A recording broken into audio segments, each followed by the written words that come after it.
Does your device need a repair? We offer a free diagnostic, home collection and delivery with no calls or travel required. We send you a quote before repair, and we only proceed with your agreement. Convenient, transparent, and professional. Link in the description. To begin, ensure you have the following tools ready: a Phillips screwdriver, a flathead screwdriver, and a soft cloth for cleaning. First, unplug your Dyson SV10 from the charging dock to ensure safety during the process. Next, locate the battery compartment on the back of the vacuum.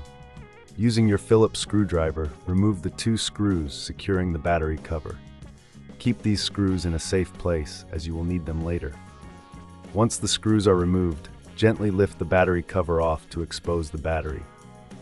Carefully disconnect the battery by pulling the connector away from the main unit. If you find this step challenging, remember, we offer professional diagnosis without obligation, so you can always reach out for assistance. Now, take your new battery and connect it to the vacuum. Ensure that the connection is secure before proceeding. Once connected, replace the battery cover and secure it with the screws you previously removed. Make sure the cover is flush against the body of the vacuum to prevent any dust ingress. Next, we will move on to changing the filter.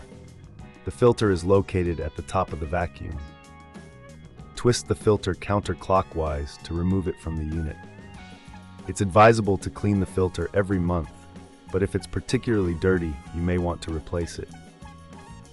If you need help with this, remember we offer collection and delivery at your home, so you don't have to worry about transport.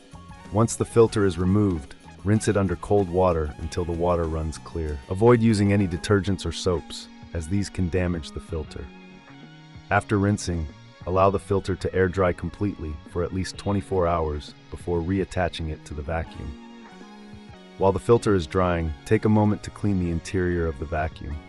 Use a soft cloth to wipe down the inside, removing any dust or debris that may have accumulated. This will help maintain the efficiency of your Dyson SV10.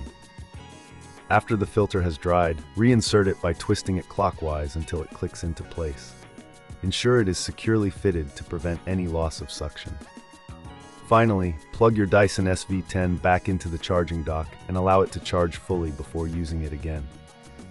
If you encounter any issues during this process, remember that we provide a quote before repair, ensuring you know the costs up front without any hidden fees.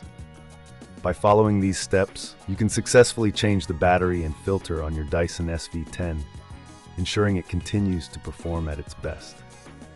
Regular maintenance will prolong the life of your vacuum and keep your home clean and tidy. Does your device need a repair?